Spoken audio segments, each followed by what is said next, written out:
co-pastor Brian Johnson. And I'm co-pastor Darrell Johnson. And we welcome you to Bountiful Blessings Ministries International, where our motto is, the architectural design for marriage is made in heaven, but the work is done right here.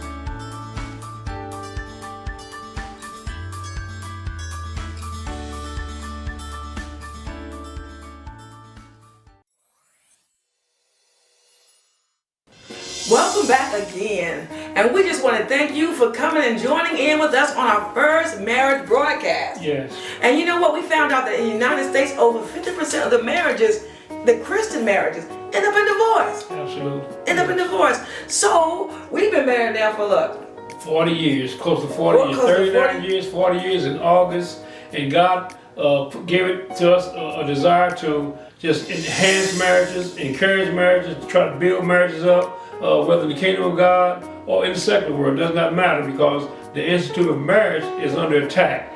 The enemy has always tried to tear down and break down the family, and we feel like we've been called to do our part in our corner of the world here to build up marriage and strengthen marriage and empower marriages. And it takes work, like we said earlier. The architectural design is in heaven. But we got to put on our construction clothes down here, our hard hat, our work boots, our gloves, and go to work and make our marriage successful. Make your marriage successful. That's why we're here, to help everyone that we can, that God brings in our path. So, amen. Very good, honey. All right. So what we want to do, we'll talk about marriages each week and different steps in marriages and things like that. Yeah. But this week, what we want to do is tell you a little bit about ourselves, because we don't want to come up here telling you all about marriage and you don't know anything about us. Absolutely. So what we're going to do, we're going to tell you a little bit about us this week, and how we met, and how he fell in love with me, and how he asked me to marry him. You'll see. We're going to tell you about ourselves. Yes, we will.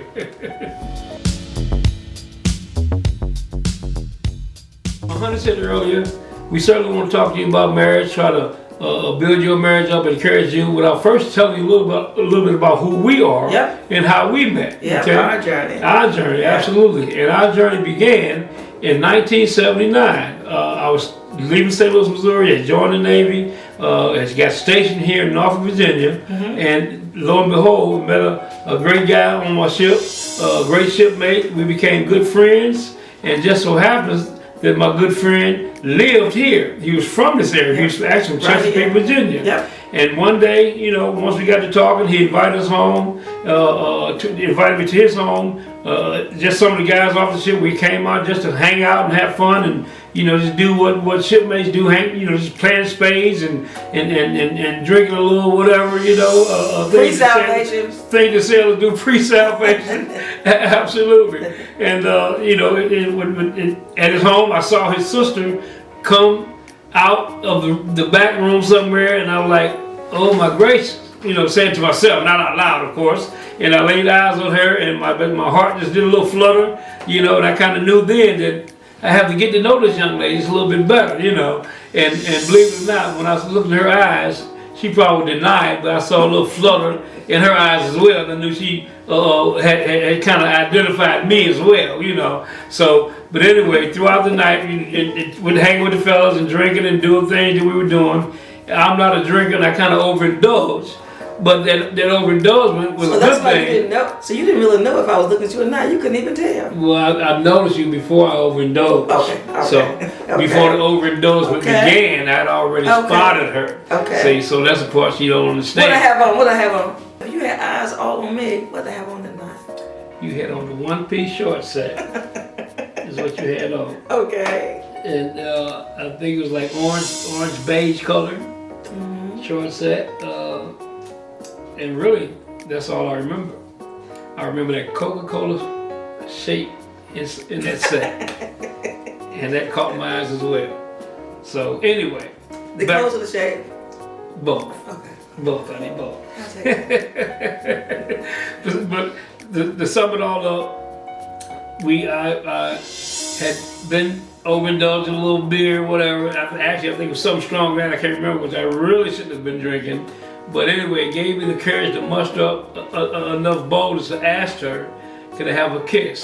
And we stepped outside for a little while, and I kissed her on the cheek. On the cheek. On the cheek. On the cheek. That was all she would allow me to do, on the cheek. On the cheek. But after I kissed her, guess what? Which I should not have done. Overindulged. I went down to the ground, to the grass, and I had to throw up. Throw up. So right in front of her, so I'm talking about totally just, what do you call? But was that guy Kairos speaking? moment. Or was that guy speaking? I think that could have been God speaking. Let me know that if this is the one, then you can't be drinking anymore. So. Okay, I thought it was something to me. That's just my version. That God let me know that she is the one, but you gotta scale back on the drinking because that's not your personality. So wait a minute. Okay, and let's go back to what you said. You said you saw me coming out in the orange shorts and the Coca. You said and you had a Coca-Cola shape then. Yes. What are you trying to say? You still have a Coca-Cola shape, honey. It's in there. It's in there. But I must also admit that I had a six-pack as well. Lord, this man. I had a six-pack as well. You see? And I have a little keg now, but it's still my six-pack is in here. Thank you. But after 39, almost 40 years, I'm totally happy and content. Amen. With my Coca-Cola bottle being in here. So that's what's important. I don't know how to take that. Let's not lose sight of that. We better go past this before we be what let's go past this. Let's move on to the courtship. Okay. Okay.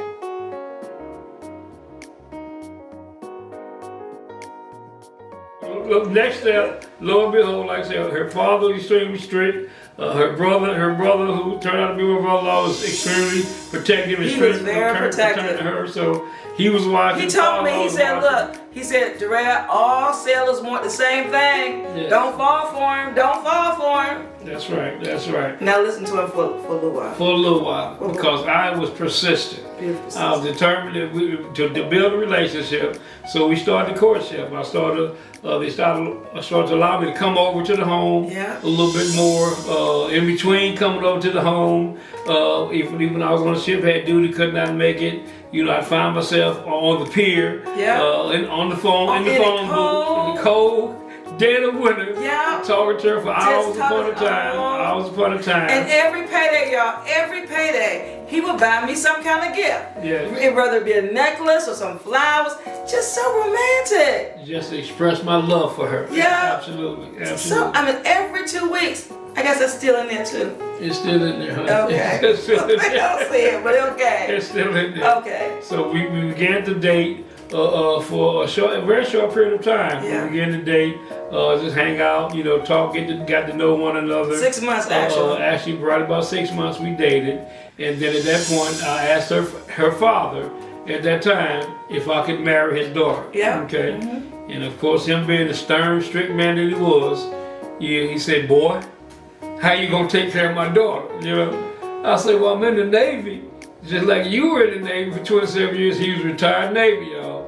And I said, "Well, I think I make enough, with my Navy salary to be able to take care of her, Of course, he didn't think so. Nope. He still thought he didn't think I made enough income to marry his daughter at that time. So, the long story short, we still became engaged. Yep. Okay. Unbeknownst to him. Yeah, we did. Okay? But first of all, how did you propose?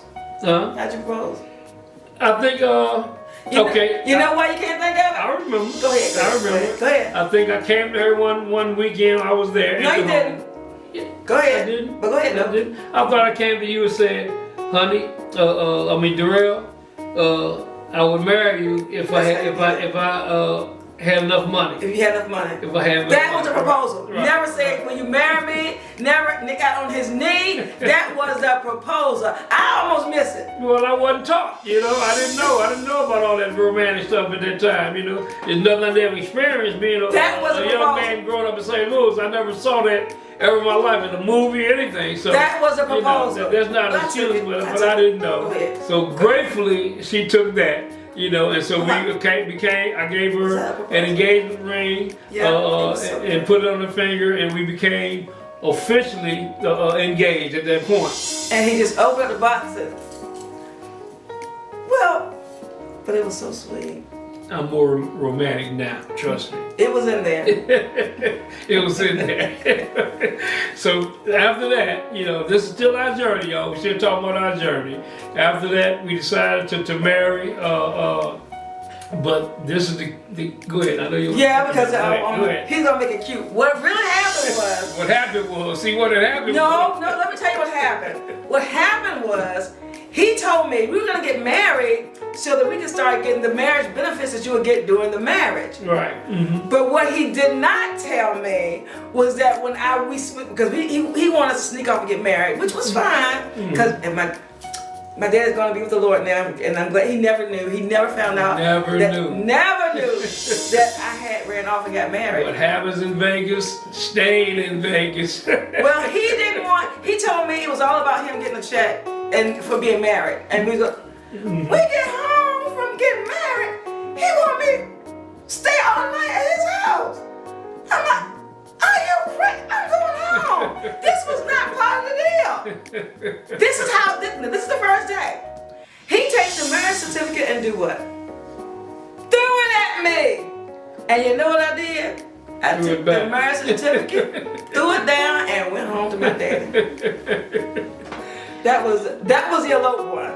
I think, that was the eloped one. But guess what? Since she didn't put in the beginning of that. We had eloped. We eloped. To get married. But guess what? Because we were already engaged. Yeah. My daddy knew we were engaged. Didn't know we went away and got married. So guess what? I had to play along. Daddy, he had this elaborate wedding. I mean, he planned it out to a T. Beautiful. I couldn't say, I ain't gonna marry him again. I couldn't say it because they would know something was up. I was already married. Okay? Absolutely. So I couldn't do it. Absolutely. So we had to go on with the wedding. Well, she skipped ahead a little bit. Okay. Just a little bit. In the midst of our being married already, we eloped to Elizabeth City, North Carolina. Yeah, we did. And got married before the Justice of Peace. Yeah. We never, to this day, like we mentioned earlier, told my father-in-law. We did not let him know that because he didn't want us to get married at that time. He didn't think that neither one of us was ready. And I probably would have been a dead cell. Yes, you would have. So thank God he didn't find out. But one day, while we were at her home. Oh, that's what you can tell it to. Go ahead. Yeah. Go ahead. She went in the bedroom to change clothes or something. And I think I snuck in there. I told him to get out the room. Right. Now I have 3 sisters. 3 sisters. But that oldest sister is a piece of work. Yes. And this is what happened. This is what happened. I told Brian, don't come in my room. You know, I'm changing my clothes. Nobody knows that we're married. Don't come in my room. I'm not leaving out. You my wife. I'm like, Lord, what have I gotten myself into? So he comes in and he lays on the floor while I'm changing my clothes. Lo and behold, here comes the oldest sister. Here comes my sister Vera. Oh my God! Oh my God! Oh my God! No! Absolutely, yes. It was. I was like, why do you do this to me, Brian? I hate you. You know? We were busted. I'm like. So after my sister got herself together, she said, "Okay, you gotta wash dishes for me. Yeah. You gotta wash clothes. You gotta do all my chores. All her chores. Because if you don't, I'm gonna tell it." Exactly. Yeah. It was not a good thing. It was not good. And I did it for a long time until my knight in shining armor. That's right. Came to her rescue. Because I said, look, this is enough is enough. She's not going to blackmail you any longer. Hold this over your head. So I took it upon myself to go to my mother-in-law at that time. Not my father-in-law. I went to my mother-in-law and said, Mom, I need to talk to you. And we sat down and I told her, I said, Mom, we've already gotten married. He went by himself because I wasn't with him. I wasn't going to be a part of it. We eloped to Elizabeth City and we got married. And after she picked herself up on the floor, then she was like, okay, y'all done done it. This is what we're gonna do now. Okay, so we acted like we had got engaged all over again.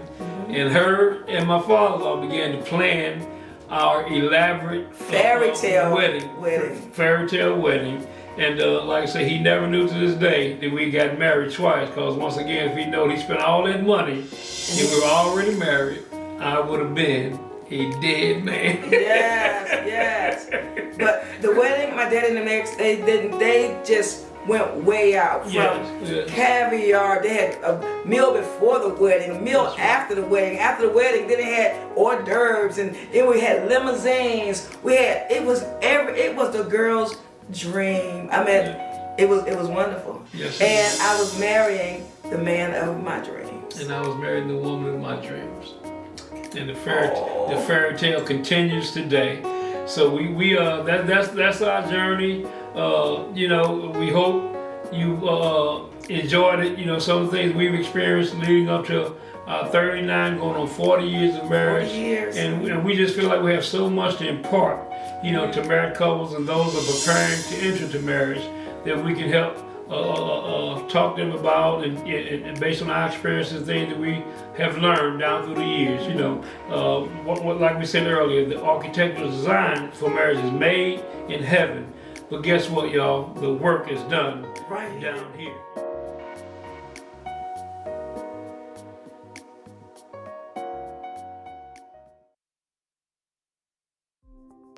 Hey, what's up, fellas? We're here to let you guys know that we're here thinking about you, that you're not alone, and to encourage you on today.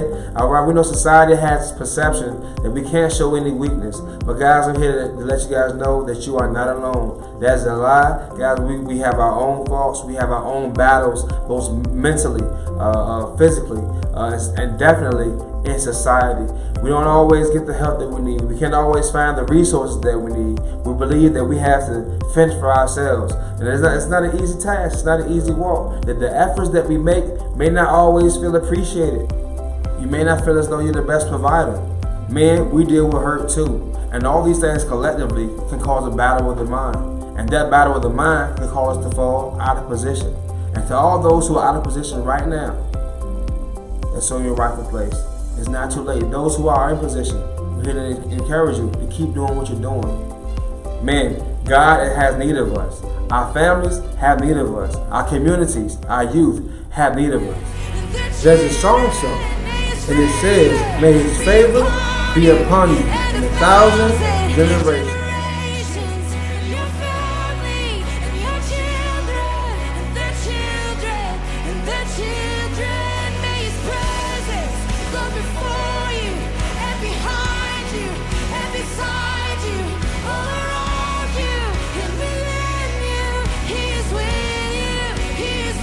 To all the fathers, the stepfathers, the coaches, the mentors, the male role models, and we can't forget our very own Superman, Pastor Brian Johnson himself. From Bountifully Blessings Ministry International to you, happy Father's Day.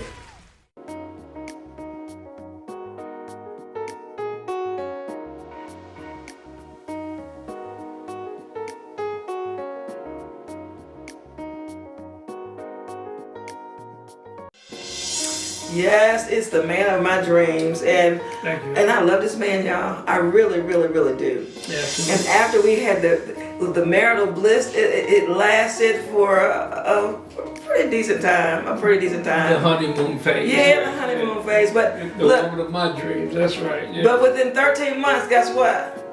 I was pregnant. Yes. I was pregnant. Yes. I was pregnant, and I was excited. Yes. I was happy. Yes. And unfortunately, it didn't work out. We miscarried. Yes. And they said it was twins. Mm-hmm. But we miscarried, and that was a hard time for us, Yes. Yes, it was. Brian was in the military, and at that time I think I was by myself, Right. and it was a hard time. But it only took a year later, and guess what? I was pregnant again. All right. Yeah. I was pregnant again, and this is with my oldest son. Yeah. This is BJ. Absolutely. And BJ is 30 years old? 38 years old. He's 38 years. Yeah. Wow, you old. Yeah. Thank you, honey.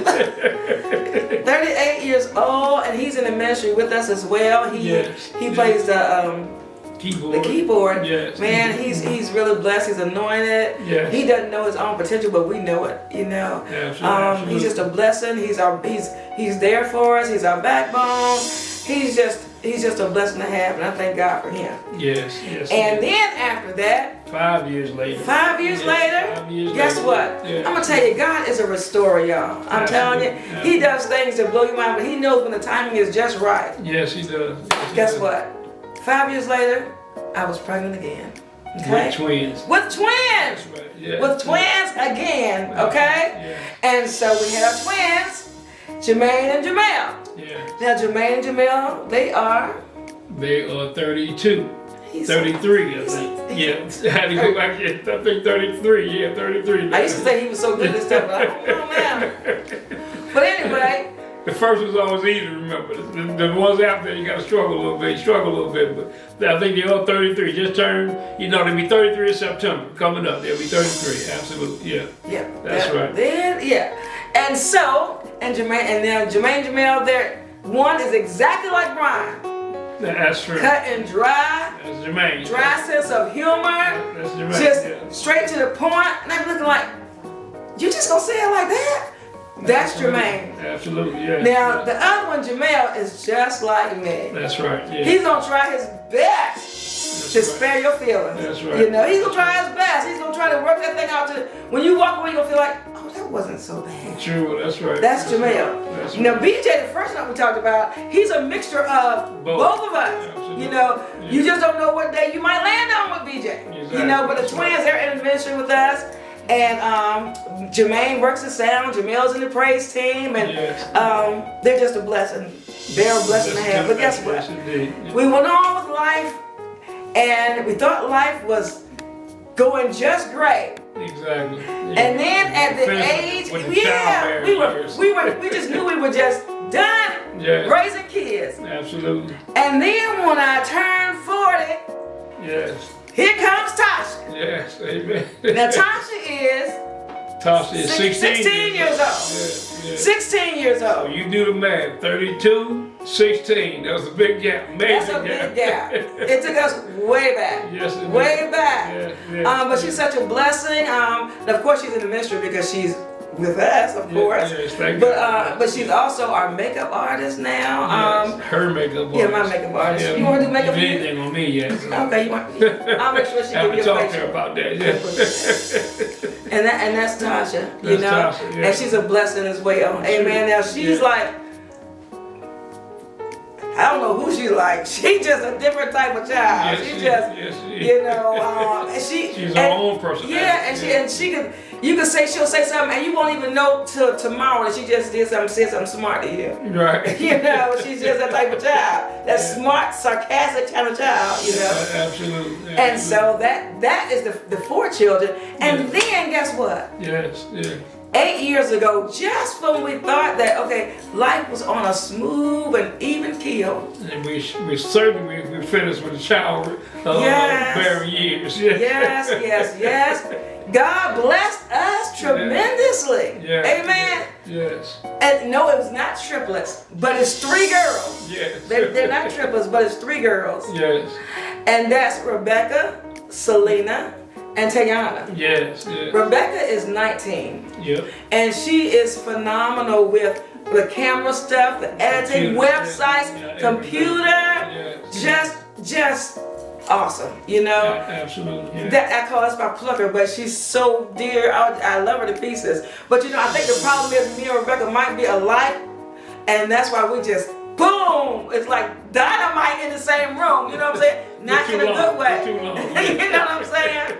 But she's just a treasure, And then there's Selena. Selena is her own person. She goes by the beat of her own drama. Yes, She's just gonna do what Selena. The sweetest thing, you don't have to worry about her talking back. That's and right. You ever had a child that won't lie, don't know how to lie to you? Yeah, absolutely. She just can't. That's what she is. Selena, did you take that? Yeah, I did. Absolutely. Absolutely. Just the sweetest thing. And then there's my Tiana. Now, Selena, she helps with a lot of the editing and stuff, That's right. for the ministry. She's really Work with our youth. Oh yeah, work with our youth. She's just really good, John, really good. And then there's the baby one, Tiana. Now Rebecca's 19, Selena is 17, and Tiana is 15. Yes. Mm-hmm. Tiana, all I ever tell everybody is Tiana is Tiana. Absolutely. That's all I can say. She's the sweetest thing you want to know. She's our aspiring hip-hop artist. Yeah, she's a rapper. She's a Tiana. And she does an excellent job as well. She Yeah, does. She does. Yeah, she And does. so that's the list of all our children. Yeah. And you put them all together, drum roll. And you have the Johnson family. The Johnson family, y'all. And The that's Johnson us. family. That's Yeah, us. that's who And we we are. just wanted to introduce ourselves to you Tonight. to let you know who we are, Absolutely. what we do, That's that right. we love each other. What you see is what you get in our marriage. Yes. We might, I might kiss him today and bite him tomorrow, but you know what? I love that man. I know that this man loves me. I love you. Yes, I know do. you do. Listen, people of God, we're very excited about having you tuned back in next week, our very next broadcast. Like I said, we're just excited about what God is doing in the broadcast, in our marriage ministry. And we just believe that marriages should be based from the Word of God. The book of Ephesians is our primary scripture as it pertains to marriage. Ephesians 5th chapter, verses 22 through 33, that tells us how we ought to treat our wives and tell wives how they ought to treat their husbands. So we just believe that, and that's what we try to adhere to. So we have, like Mohammed said, we have so many more things to share with you. So just tune in next week as we go a little higher in God as it pertains to godly marriages. Y'all know what? I just love this man. If I gotta tell you this story, I do. I just love him. If I tell you the story, you know what? I was determined. I knew that the broadcast was about to come on, and I was determined not to come up here by myself without my husband, right? Well, you know what? Regardless, he looks good to me. He's so cute. Oh, He's so thank you. cute. Get to the point. But okay, 2 of his teeth are missing, right? But let me tell you what happened. He had dinner work done, right? And this was way back months ago. Pre-corona. Yeah, Corona, and he got his teeth put in, and what happened was with the teeth is he put them in a napkin and put it in my car when we went out to eat. And so, but you're still cute, baby. Oh, thank you. And so he put it in my car, and I went to clean my car because I just got a new car, and I just wanted my car to be clean. And so he put his teeth in my car, and so I cleaned my car and I threw his teeth away. And so then he still had the mold, and so we said we're gonna go ahead and get the mold, take the mold back and get him another set, y'all. Yeah. But let me tell you what happened. He brought the mold to daycare and he put it up on the shelf. And he went back like a week or so later to take the mold back to the people to get his mouth done. And lo and behold, the mold was gone. Somebody had threw the mold away. Threw my mold away. And so now, and now he's been trying to get his 2 teeth put back in. But he couldn't because I know it's so funny, but you are so cute. no, thank you, dude. Thank you. But then with the corona, they wouldn't give my husband his 2 teeth. They won't go back and make the mold for his 2 teeth. But I just want to come on a live audience and tell my husband that it was me.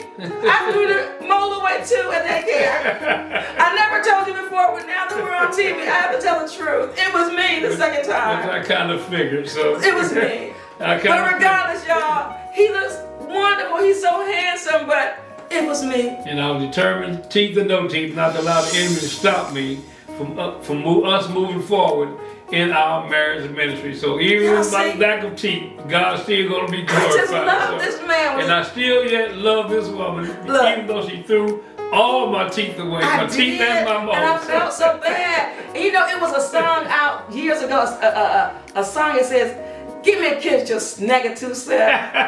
Give me a kiss, your negative self." There you go. God bless you all. God bless you. So we just want to say welcome to our broadcast and tune in next week because we have some really good golden nuggets to give you on how to maintain a healthy marriage. Absolutely. Amen. Absolutely. So with all that being said, absolutely, we want to say God bless you. Yes, we do. God bless you all. And good night. And good night.